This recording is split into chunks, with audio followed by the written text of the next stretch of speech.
It's Tuesday on Your View. Welcome to the show. I am Murayo Afolabi Brown. As always, I have the ladies with me. Hello. Good morning. The same color I had on yesterday. I love and then I tried to join you. Yeah, the mustard. She didn't get the memo. I didn't. That's why I put myself in the middle. You're bright, and that's fine. How are you doing, Takwe? I'm fine and I'm worried. I'm worried for the challenges that I'm in the agri sector right now. Yeah. And the more I research, I realize the biggest challenge we have that I wasn't privy to as informed as I was. So the cashew price, because I have a cashew plantation and I want to market, and people are asking me what's the expected price. So I went to research the cost of selling cashew per ton, exporting.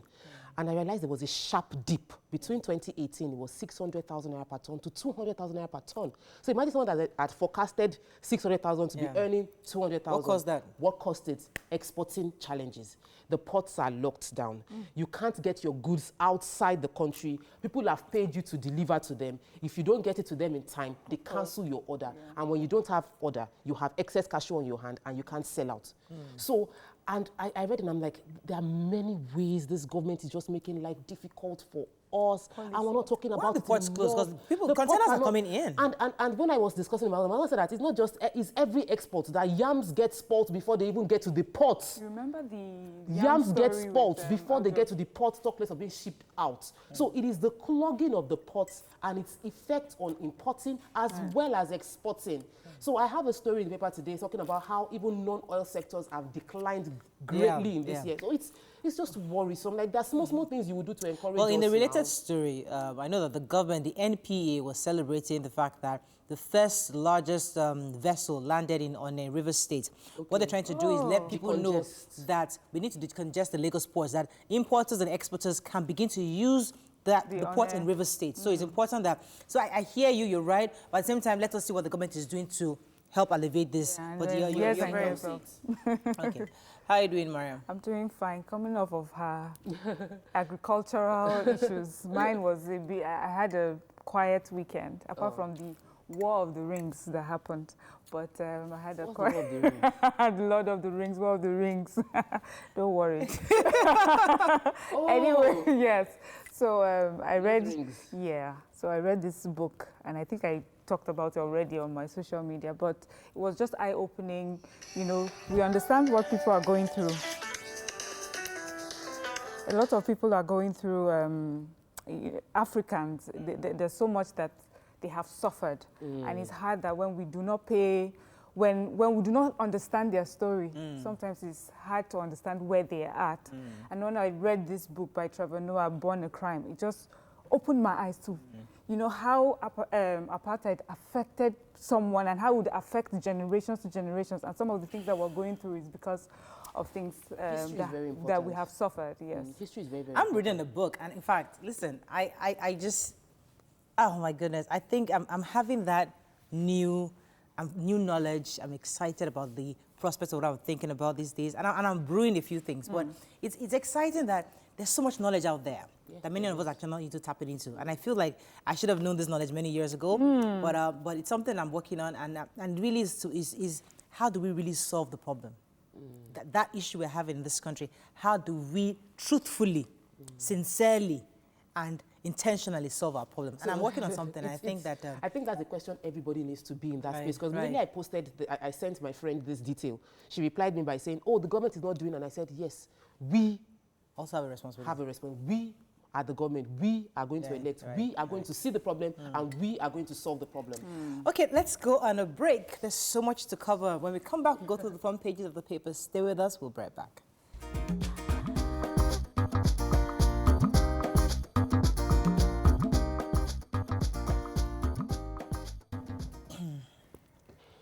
Okay, we're going to start with The Nation.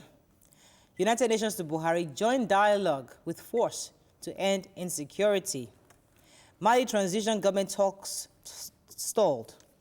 CBN moves against Forex over invoicing.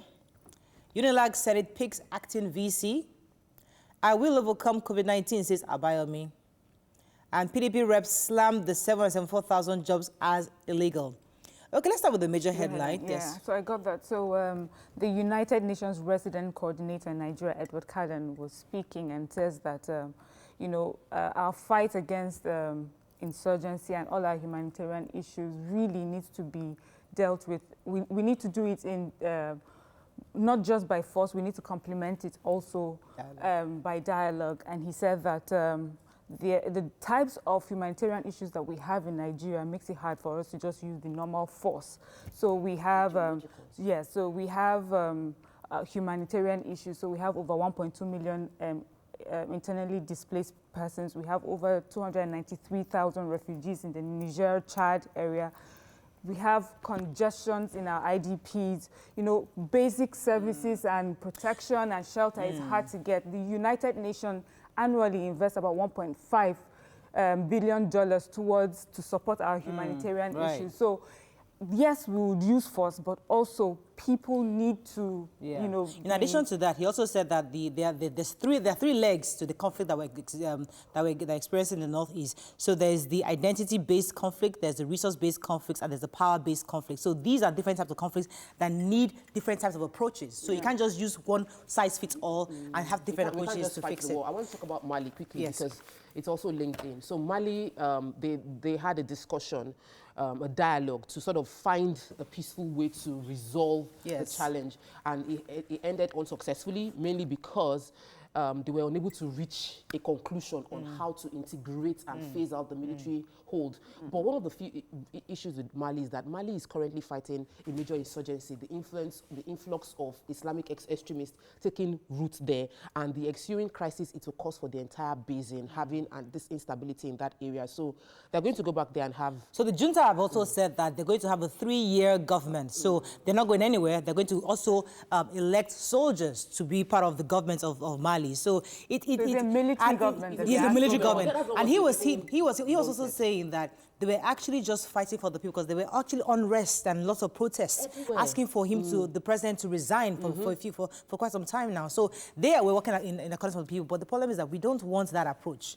Yeah. No, we don't want a coup. Which is why the ECOWAS team went there to find a middle ground. But okay, let's move on to the Nigerian Tribune. Any story in Tribune? Let's find how COVID-19 oil price crash worsened Nigeria's economy.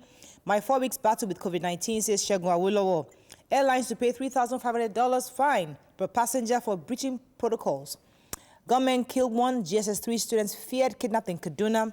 And Unilag Senate elects Ogunshola acting VC. Which story are we taking? Major headlines. Okay. So I had to take our time to read through the numbers concerning how our economy shrank 6.1. So over the past 2016, 2017, we've had like a very small growth of like 2%, but consistent since the 2016-2017 recession. We've had like minute growth that we lost all that growth and we're going into recession according to LCCI, we're going into recession in the third quarter of this year, but the economy has shrunk by 6.1. Now, usually the shrinking was due to oil and gas and the inability first, oil and gas, we're not able to export. COVID influenced that, but even beyond that, we now have the Finance and Insurance Institute also going down. Every other industry, our Greek industry also, everything is now shrinking.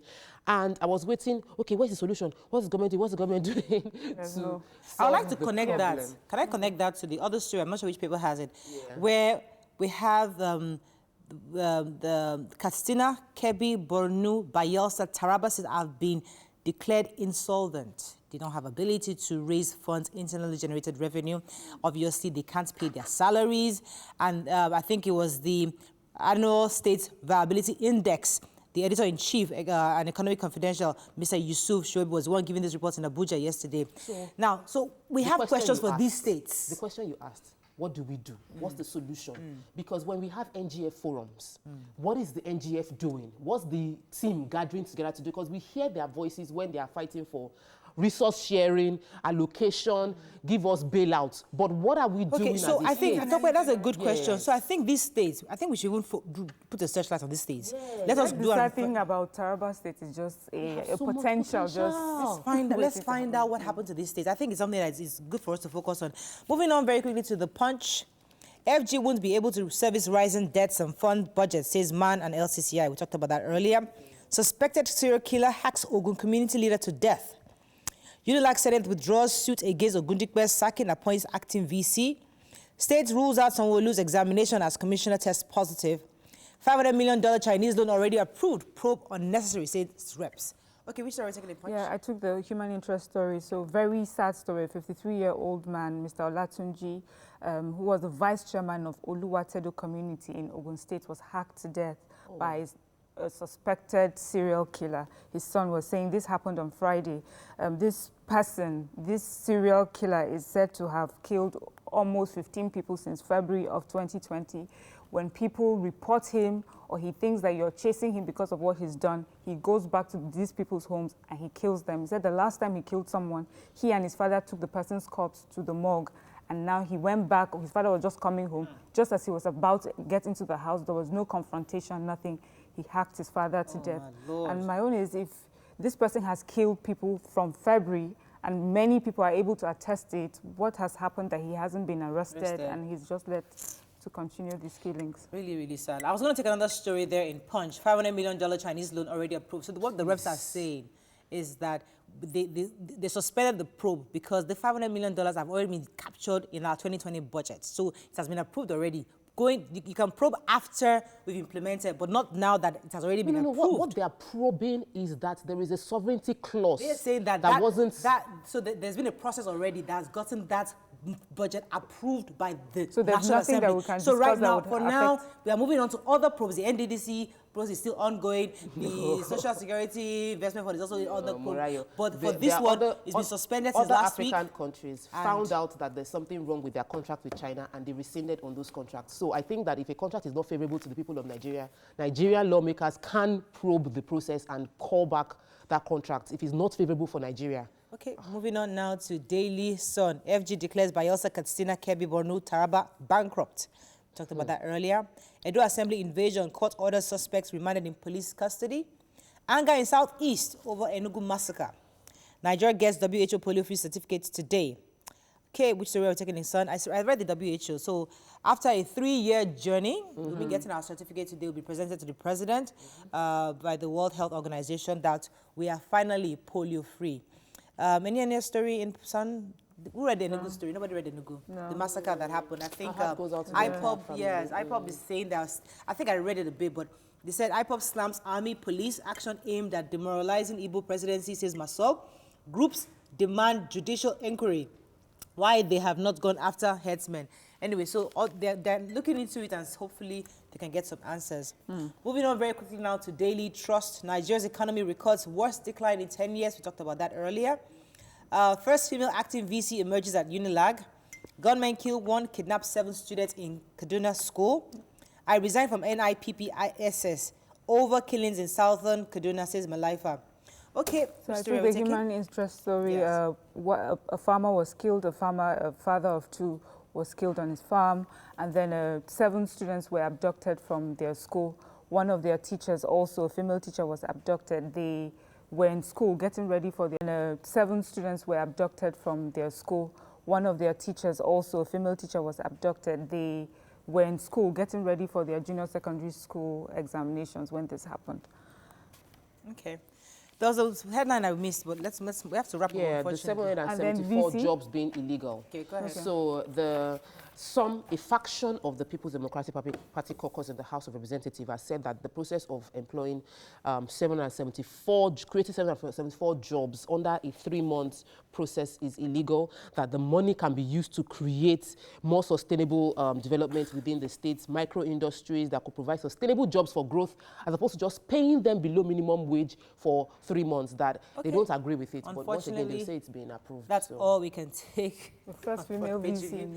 Oh yeah, we forgot the VC story. Yeah. Oh, fantastic. First congratulations. She's active for now, but hopefully she gets confirmed. That's all we can take. We'll see you in a break. Stay with us. Don't go anywhere.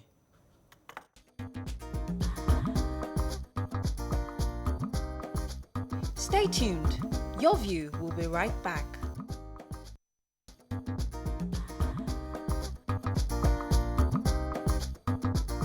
Welcome back to Your View. Thanks for staying with us. So the National Drug Law Enforcement Agency, NDLEA, said that it is considering a new policy that will make it mandatory for single ladies to get a drug test before they get married. According to the report, drug tests may have to be included in premarital screening in churches and mosques due to the alarming increase in the rate of drug addiction among girls and married women. Now, we're not really sure why this is seemingly targeted at women, but you can give us a call 070-806-68014. You can also tweet us at TVC Connect. Please hashtag YoVTVC so we can read the tweet. When I read this, I'm thinking this is another sexist I mean, that's approach, obvious. because I'm thinking to myself, why is it the woman that is being tested? But then he now, in the second sentence, he now said premarital. So that could be both. But either way, what are your thoughts? What are your initial thoughts when you heard this, Mariam? Well, of course, apart from the obvious sexism, you know, I'm like, what in particular is the reason why a woman is taken, you know, made the center of this testing? Because there are two things. What's the purpose? Is it that if she's tested during like a premarital counseling and she's found not to use drugs and she ends up being with a man who wasn't tested but uses drugs, then what happens? What happens if she's tested before marriage, she doesn't use drugs and then ends up in marriage and picks up a drug habit?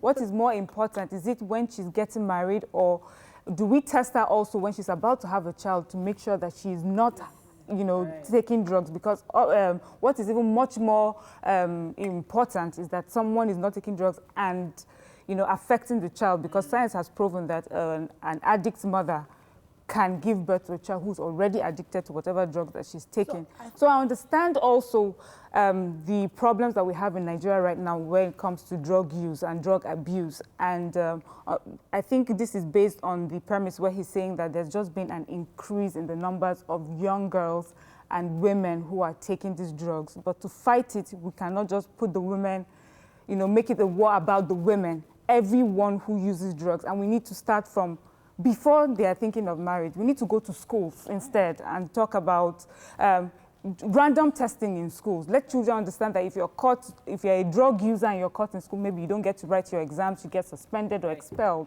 But so I don't know the sure purpose of NDLEA would definitely have plans to go beyond churches and mosques. But I think what is also more important for us is the utterance from these agencies. So my thought was, how many women were involved in the process to release this documentation? Because at the end of the day, I see the person. I want to believe that the person that releases is a bad person. It's just someone that is skewed towards not searching for balance, because we need to find balance whenever we're saying anything. So we might have a case of, no matter how much statistics he has, that more women are using drugs now or more girls are using drugs, it can't be as much as the boys using drugs. And even if it is, put the statistics first and be fair and balanced in how you release your information, because it skews how we would deal with the situation. So right now, we're no longer quick to discuss the merits of premarital drug testing. We're looking at why are women being the one to be tested for drugs, when he could have just put the main issue first. Everybody getting married, get tested for drugs. It is worrisome about the number of young people using drugs we're seeing in the society. Now, going back to, if we test them, what is the process to deal with the situation? So, because when we go for HIV testing, we get through counseling. They tell us why you should get tested, how you can prevent being tested. This is not a life sentence, how you can go about it. What is NDLEA putting on ground as a procedure to deal with possible positive cases, that you start seeing positive people, that everybody you're testing is positive? How do you deal with them? Because NDLEA is a punitive organization that deals with drug abuse. But before we deal with drug abuse, we must do drug prevention. So what is the process to ensure that when we catch drug users, that we're not just turning them into criminals, but we're providing a system that converts them into good, loyal citizens that can positively add value to our environment? That process must be publicized beyond these statements that are being made, really. And I think that's pretty much sums it up, because the truth is that a lot of people are uncomfortable with that statement. And I think what the real approach is that if you're going to come out with anything at all, let it come with statistics, let us know exactly what the numbers are, and then don't make this generalized statement of, oh, every woman. That in itself is can be very distasteful. Distasteful. Yes. Okay. Yeah, go ahead, Mariam. Yes, I was wondering if it may have come from an emotional place, because you know, when you read the report, it did not lead us anywhere. It did not say it did not lead us anywhere. Like, these are the steps that we're going to take eventually because of that. I think it comes from an emotional place, and it comes from a place where you've always seen the woman to be the one who is supposed to keep a home together. So if our women who are meant to keep our homes, the women who are meant to give birth to our children, already are taking these drugs, then the nation is in trouble. So it was probably coming from that place. But this war is a war against drugs, and it's for men and women as well, young and old. So just for our viewers to understand that we are only reacting to that article that we saw. We're sure that the NDLEA will definitely give us more information. So at some point, we'll probably bring them in to get information exactly what they're working on and how they arrived at this press release or that we saw. However, another hot topic that really caught our attention in the last couple of days is, in fact, a couple of days ago, yesterday, was the information we got from the NID, that's the Nigerian Diaspora Commission, that said that northern Turkey have become very volatile for killing northern Cyprus have become quite volatile for Nigerians because many are being killed without proper investigation, and they'll tell them that the children committed suicide. We're following that story. We're going to try to get a few of some leads to see if we can speak to the family of those who lost their children to just describe what their experience was, because we hear that lots of Nigerians have children in school in northern Cyprus. So that's a serious situation. As a parent that is desiring, I want to find a better future for my children, and it looks like, oh, Nigeria is all, we don't know what's going on with Nigeria, what's the future with Nigeria? Many parents in Nigeria whose children are due for university at all costs are finding schools abroad. And when you cannot do UK or do US or do Canada, they do Cyprus. Right. You know, and Cyprus has become like the hub destination that, oh, you can go to good schools there, they're affordable, and you still get an international certificate from your school. Right. You can actually come back to Nigeria with a certificate that you studied abroad. But here is the thing. It is now being seen that there are several cases of Nigerian students dying in that country. To be precise, what Abike said was that at least 100 children have died, have been killed. And it seems as though that state is not recognized as a state. Right, that country is not recognized as a country, so except for only Turkey recognizes them as a country. So they said they're not part of the United Nations, and only Turkey recognizes them as that. And so the question for me also is, I guess, a parent, when a parent is making the decision really for a child, every parent wants their child to succeed and to excel, but we need to do much more than just sending our children off to different kinds of countries. We need to find out that when they get there, are they protected? Where do they go to if they find themselves in an uncomfortable situation, or who should they call on?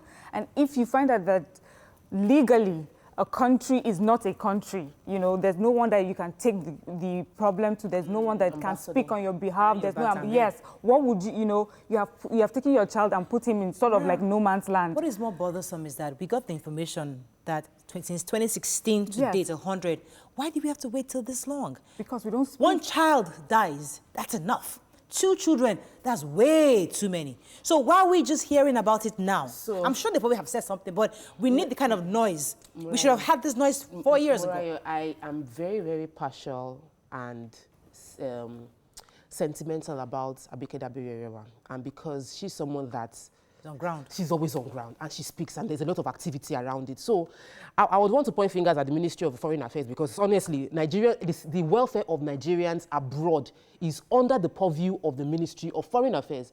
So suddenly in the past 2 years, in the past 1 year, we have an official body called NIDCOM, and they are now speaking up concerning this. Whether it's coming from NIDCOM or from Foreign Affairs, my own is, finally, we have somebody speaking up concerning the welfare of Nigerians abroad. And if they've advised Nigerians not to put their children in Cyprus, every Nigerian parent watching right now, just carry your children back and bring them to Nigeria at all costs. It's better for them to study in Nigeria.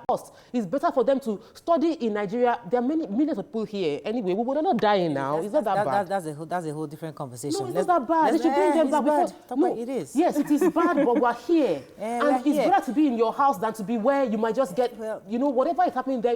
There's nobody that you can cry out to there, and that's the biggest challenge. Yes, you're correct. Let me go on a quick break. When we come back, we'll see if we can continue this conversation, because I know that we're going to try to link up with somebody. I'm not sure we can get her today or tomorrow, but we'll let you know after the break. Stay with us, don't go anywhere. We'll be right back.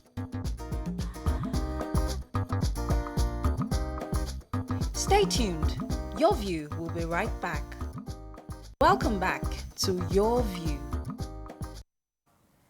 Thanks for staying with us. So we're still on this issue that the Nigerian the Diaspora Commission warned Nigerians and Nigerian parents against sending their children to universities in northern Cyprus over the mysterious killings of Nigerians. According to reports, no fewer than 100 Nigerian students studying abroad in Cyprus, in northern Cyprus, have been killed since between 2016 and 2020. We said that earlier. Now, joining us on the show is the head of Media and Public Relations Nigerian Diaspora Commission. Good morning, Abdurraham Balogun. Are you there? Okay, I'm told that we're still trying to get him on the phone.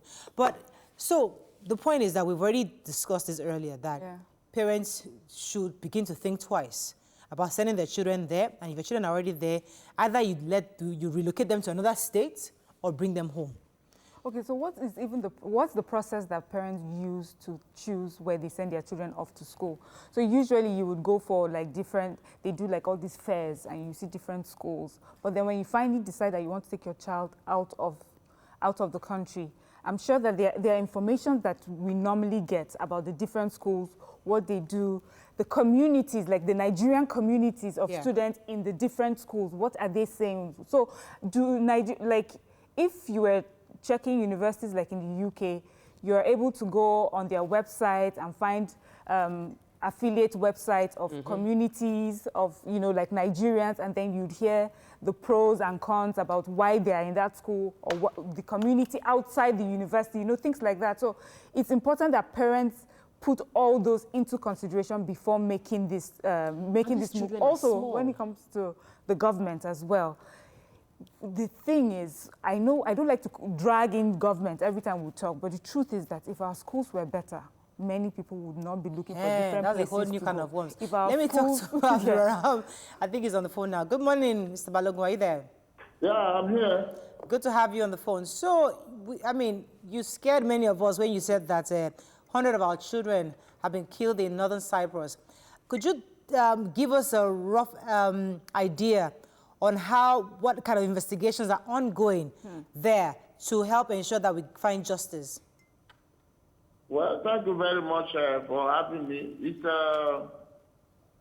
actually we have more than that. It's from 2012 to date. There have been cases of killings of Nigerians in mysterious circumstances, unreported. We don't get some of these cases reported, but except until when Justice Amina Bello petitioned us on the death of Ibrahim Khalil Bello, who was alleged to have committed suicide from a 7-story building. It's not really scary, but it's actuality. What really happened? Okay, so here is our worry that we're just hearing about this because obviously, because a prominent person's son recently passed on, so he recently died because of in northern Cyprus. It seems that's why the news is coming up because parents are worried that how come we didn't get this information many years back? And the parents who have actually written to either the Ministry of Foreign Affairs or even your own commission, they say that they didn't get any response. Is that correct? Yes, that is very correct. When we are not being petitioned or this information is not brought to our notice, you may not likely to get it. It's only those who are affected that we know about this thing. And then more importantly, the country in question is not a country recognized by United Nations. It's under Turkey. It's only Turkey that recognizes that country. But so they have a high commission. commission. You don't even know who to discuss with. Whoa. Abdurrahman Balogun, they have a high commission. That's why, as a commission, we've been warning Nigerian students not to go to that place. Okay, but you are aware they have a high commission in Abuja and that they are issuing visas to Nigerians. What? Hello? You are aware they have a high commission in Nigeria. That means we have an official relationship with Cyprus. They have what? They have a high commission in Nigeria. No. It's, I'm not aware. Oh, but We only deal with the Turkish ambassador. oh, what Because they're not recognized with UN. So we can't be discussing with if they have any higher commission. Okay, so I it's not have Cyprus. details here about Mr. Anastasio Pavlon Leventis, Honorary Commissioner of the Republic of Cyprus, Lagos Consulate. So there's Northern Cyprus, which is different from Cyprus. So is there a difference? We are talking of Northern Cyprus anyway. Is it different from Cyprus? Yes. Okay, so those that go to school in Cyprus are not bothered. Let's give, so that we have clear information to those watching us now. Most of these universities we are talking about are domiciled in Northern Cyprus, which is other Turkey. Okay. We wanted to be clear. Not an island. For those of us that don't know what you're talking about, many people are not aware. So what Tokwa was trying to say is that help us clarify. You get your visas to Cyprus. This university in Cyprus are not... You get a transit visa from Turkey. From Turkey, yes. Yes. So from Turkey, you can go to Cyprus or Northern Cyprus. From Turkey, you now go to Northern Cyprus. Okay, he's not understanding me. Okay, point taken. Okay, so I get and the attractive thing, maybe, the attractive thing is we learned that there is scholarship. They come in here to inform our people that they have scholarship and then very cheap school fees. Visa is very cheap. That's why most Nigerians are rushing there. Okay, I think we get Okay, yes. So I just wanted to find out, when would you say when did it first come to your knowledge that students were mysteriously being killed in Northern Cyprus? Actually, we've been hearing it in terms of in the social media. But, you know, until when we have petition, a properly written petition stating some of the cases, will now step into it. Okay, Justice Amina Bello, whose son was murdered, allegedly, petitioned us, and Office of Attorney General, and, you know, and the Interpol. I must tell you, they're already working on it. Right. So we just got to know of it when she petitioned us. If you don't petition us, if they are not, because some of the parents are not even ready to come out to say that so happened to their kids. Very sad. Okay, so we'll continue to monitor the story, unfortunately. But thank you very much for sharing this with us. Hopefully our viewers have heard. That place has become very, very was unsafe for our children. Our message is that Nigerian parents should not send their children again to that place because if you have been cases of death. Point taken, sir. Thank you very much. Let's go to break. Okay, I was going to continue to go on a break, but before we go on a break, let me quickly just clarify something, because Google helps us, and when you don't know something, you check. So obviously, there is a different community, a different place called Northern Cyprus. It is different from the Republic of Cyprus.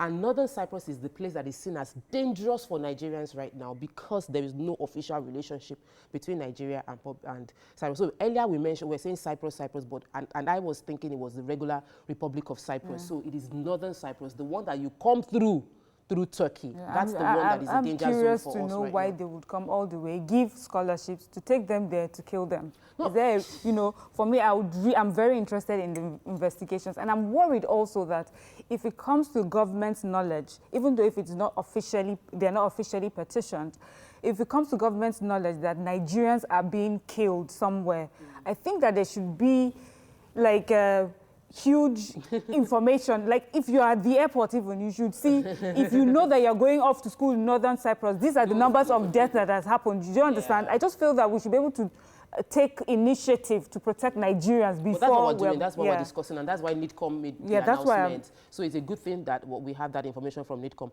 Another thing is that we can't even prosecute. We can't go to UN to petition them because they're not recognized. So that's, Nigerians are just gone like that. Yes. So okay, let me take this we call. have a major one. Good morning. Are you there? Thanks for calling.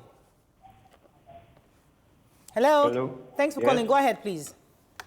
Hello. You're live. Go ahead, please. You're live on TV. Please stop listening to the television. We have to disconnect that call. Good morning. Good morning. This is my first time calling. Welcome to the show. Welcome to the show.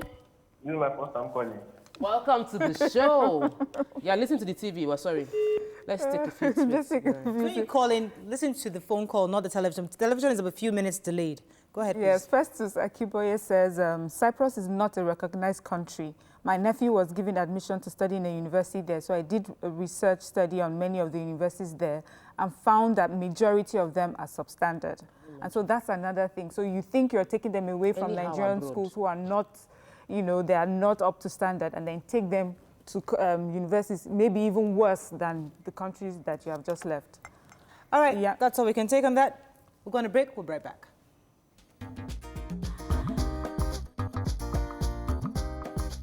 Stay tuned. Your View will be right back.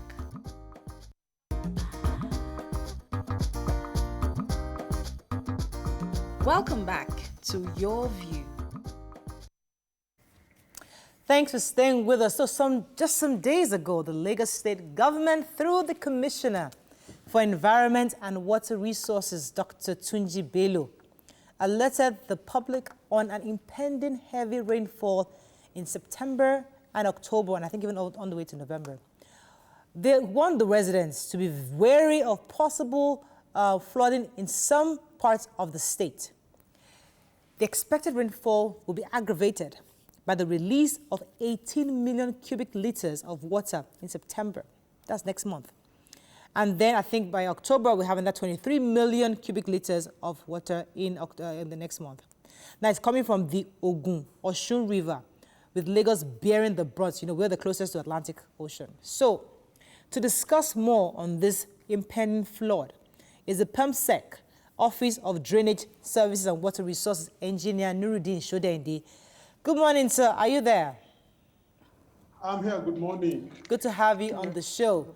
So your government dropped this information on us, I think about last week or so, and asking us to begin to relocate. And we're thinking, how Where? can we? Where do we go to? Are you going to provide us Exactly. relocation points? Exactly. What do we do? You're giving us this bad news. Well, it's not a bad news. I'll call it an early warning announcement, Okay. which is part of what anybody internationally accepts as part of governance. When you have an information, it's good to share it. Perhaps when you have nothing, it's a natural thing that will happen. You can't hold nature. Nature will take its due course. But the best you can do is to plan for the natural event not to affect you negatively. I mean, you have to protect yourself and your property. If it needs relocation, I think everybody needs to be proactive and to do the needful. But that being that as it may, we're not just saying relocate. We're only saying be careful. We're passing on that this is going to happen. This might happen. This could happen. It couldn't. It might not. Whichever. But we're saying, please be careful, be wary, and let everybody play a role in this. That is the bottom line for the press conference. Thanks for the warning. I know that you already said it would be in September and later in October. Can we have specific dates? Because I remember from what happened last year, 2 years ago, people's cars got flooded. So if we know they will be releasing it in 2 or 3 days, we will not take our cars home. Those that live in those areas, they won't drive to the house. That's on a lighter note. But aside from clearing drainages, which we hear, you would advise that, it's because Nigerians are dumping, maybe we're not clearing enough drainages. What can be done on a larger scale, maybe doing dredging of our waterways to allow this occasional release not to be as terrible as the experience we tend to have when it happens? Thank you very much. Let me quickly share some data.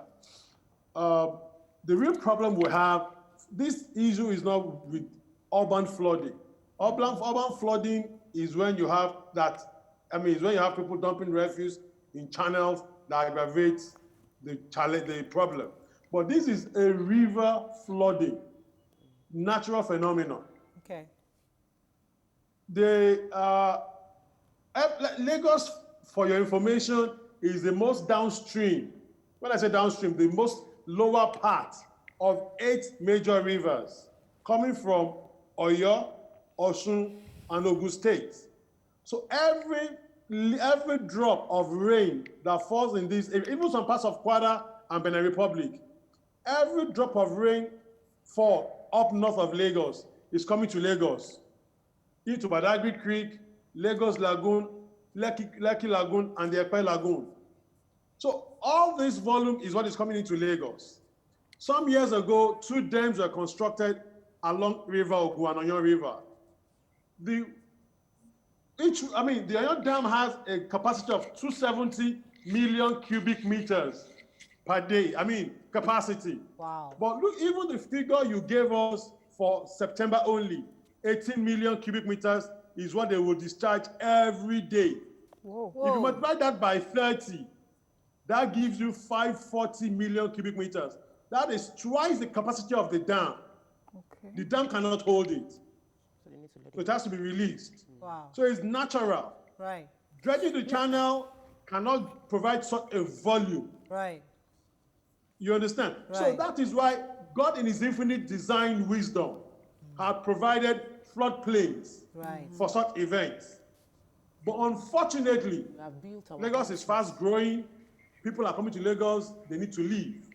We have seen incursion into these floodplains. Yes. People in Magodo won't get flooded. At all. And people in Sherry North will get flooded.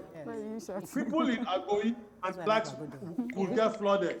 Okay. Because these are natural floodplains that we have lived in. Sir, I'd So like this you. natural event will happen. Sorry. I'd like you to highlight the safe places because in the papers we've seen all the places that will be affected.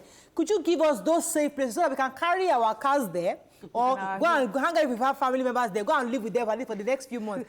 Where are the safest places? I know Magodo is safe. In fact, I know that one is safe. Where else is safe in Lagos State? It's safe within the... The most likely areas that will get this effect of the river flooding are areas very close to River Ogun. Right from Alagbole in Ifakojaye, the areas around Iju will have some, taste of this river flooding event. Areas of along Kara, the Kara Bridge, along Lagos-Ibadan Express Road, Isheri, Channels TV. All along the coast of the Ogun River. Then another issue that happens in between October and September and November is that we see the sea level rising so high because of the intensity of the rainfall. And this equally raises the level of the lagoon. So areas around the lagoon coast will have some level of backflow from the lagoon. Coastal areas of Lekki up to Bejuleki, Ikorodu, Ikoyi, VI. So these are areas that could feel these flood impact. So asking for safe areas are any other area apart from these areas are safe from this river flooding. Okay, all right. I'm really being, because this is just a natural phenomenon of the river that we're witnessing now. All right, let me go on a quick break. When we come back, we'll continue this conversation with you. Stay with us. We'll be right back.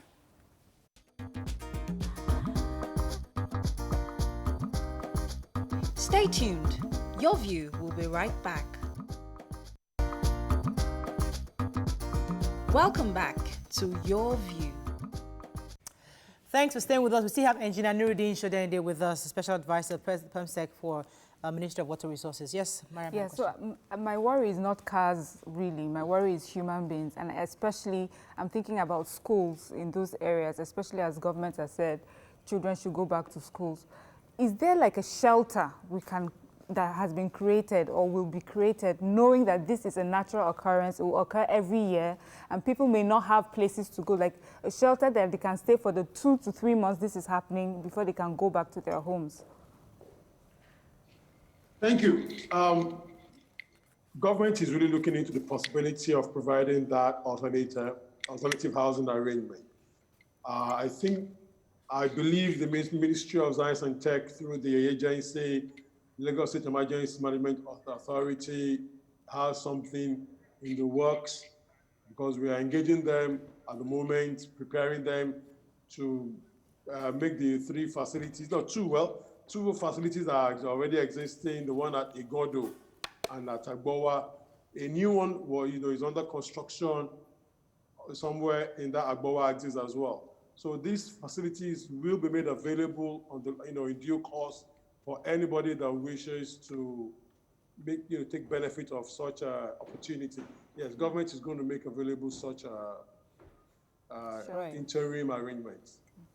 Okay, so I wanted to ask you concerning the new bill that is going to be going to the House of Assembly that will be giving the control of all the waterways to the federal government, the executive. So you're an engineer and you're in the Lagos, you're permanent secretary within Lagos State in the Water Resources Department. What's your opinion of this and how best do you think we should handle it? Should we be giving control of our waters to the executive or shouldn't it be domiciled within the states?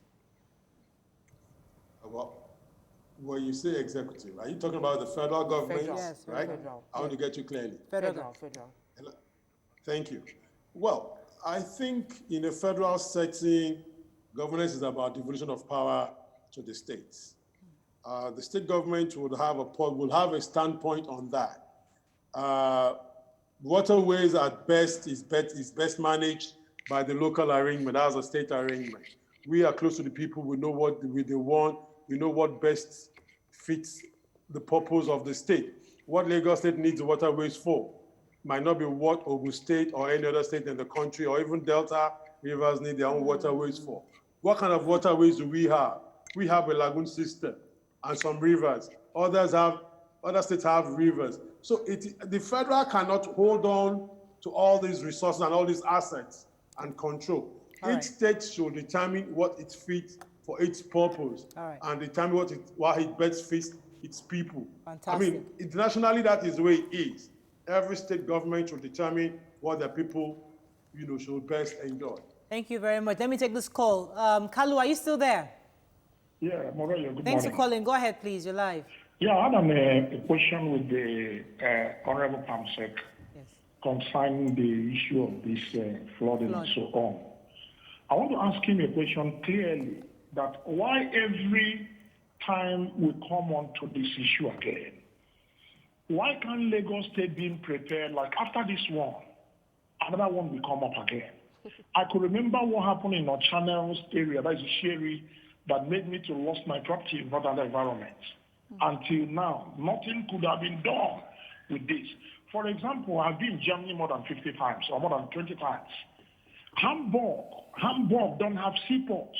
There's no river. Hamburg is like Kano State. They channel seaport to Hamburg. That is automatically giving a credit to the Western world. Why can't Lagos State, they have so much money, they have so many things to take this issue of this. They have so many things to take this issue of this, to do it. All right. Thank you very much, Kalu. I think you've had your question. Sir, would you like to take that, please? Now, Mr. Kalu, good morning. Lagos State hasn't got so much money to fix all the problems. Let's start from that. But let me just tell you what is required. The problem we have is not the problem of it happening every year. The problem is the incursion of development in natural habitat for water. To prevent this river flooding, it will require so many options. One, either we relocate everybody permanently and regenerate the land and we raise the land so high that when it rains, the river alignment is enough to take that volume, and we are so high up like Magodo. That's like filling the entire place like 6 meters. I'll give you an example. In 2012, the Lagos-Ikorodu Road was submerged. If you recall, before the road was elevated, now the road was raised higher than the water level. It never gets submerged again. So that is one solution for make sure that there's no flooding of this entire alignment, this area. Secondly, we have people, you mentioned Hamburg and all those things. If you know the cost of doing a dike, Hamburg is surrounded by a dike system. That means we have to dike the entire Ogun River as it passes through Lagos into the lagoon, dike the lagoon coast. We are trying to create a fence of dikes around the habited areas. These runs into billions of dollars that I don't think Lagos has that kind of money. Right. So it's not a year thing. So, but storm, water management has to do with management and planning. Even Houston, New Orleans, and when they have their own events, people are relocated and brought back. Okay, these are things that happen when it's natural. Right. Let me take this call from Samuel from Nairobi, Kenya. Thanks for calling. Go ahead, please. Good morning, Morayo. Morning. Thanks for calling. Go ahead. You're live. And the entire parliamentarian there. I want to react to the former issue in the student died in northern Cyprus. Yes, it's your view. Let it count. Can you hear me? I can't hear him. Hello, can you hear me? Yes, we can hear you very clearly. Please go ahead. Yeah. Now, I want to register my disclosure with the public officer that spoke on the same issue. Having said that we have been monitoring the same matter since 2012 online without doing anything. If from there you can judge the non-governmental government official we are having in Nigeria. If you have been seeing an issue, you... Okay, so he was talking about that, and Cyprus, Northern Cyprus, and what the spokesman had said was that many of these things have not been sent, no petition was given to the commission. That's probably why they haven't been able to address it earlier, that they cannot address anything that doesn't come to their table. Now, going back to Engineer Nurudeen, we've seen many countries where they've had natural disasters. So we've seen that when it's time for summer, many homes pad up their windows, knowing that they might have bleeds. When it's time for winter, I do apologize. When it's time for winter, many pad up their windows because of possible blizzards. When it's time for this, in areas where they have tsunamis, where you have California fire. So there's ample preparation for these natural disasters. I think what the Lagosians are worried about is that we're not giving enough. It hasn't become a culture where we now know, okay, set at this period, we must begin to get ready for these floods. So is that information we're not getting enough of, I believe the Negotiators are saying? Do you think your commission has provided us enough time to prepare for these floods? I believe we have. The commissioner and the special advisor have held, if I'm not mistaken, about 3 press conferences on this same issue of preparing negotiations for the rainfall event. We've enumerated, even before the rain started in, I think, March, we had the first press briefing when NIMET gave us the rainfall prediction for the year. Yes. And we told Lagos we're going to have 260 days of rainfall thereabout, giving each local government details and everything. The commissioner enumerated all these details. Around, I think, June again, we did another one that the rains are here now. These are the things we ought to be doing because it's a handshake. We need to engage every stakeholder. Now that, sometime in August this month again, now we know that September is a peak for the river. Early in the year, it was urban flooding, normal rainfall, and we were prepared for that. We cleaned most of the channels that are critical, and we did some level of construction. So we told the people what we're doing and what we wanted them to do. That's why you could allude to the fact that we kept saying, don't dump refuse in the drainage. That is for the urban flooding. Yeah. But now we are saying there is river flooding coming. Okay. Please, let's do this and that. The press conference has been coming in and coming in like that. Right. And we keep doing jingles about the issue of this. We've done specific jingles for the river flooding. We did some for urban flooding. And yes, it can be improved. The intensity can be more, but we are open to always let me take this call. Engage stakeholders. Alaji Subera, thanks for calling. Go ahead, please. Okay. Hello, Mona. Yes, you're live. Yes, you're live. Go ahead. Alaji, you're live. Go ahead, please. Okay. Please, I just want to make an input to this Lagos expectation of water. I just want to direct the question to the Honorable Pansek. Yes. Go ahead, sir, please. Okay. So what I'm saying is this, especially in Lagos State, I want the PAMSEC is to address the issue of our system of living, especially the way... Hello? We can hear you, sir. Please go ahead. Okay. So what I'm saying is this.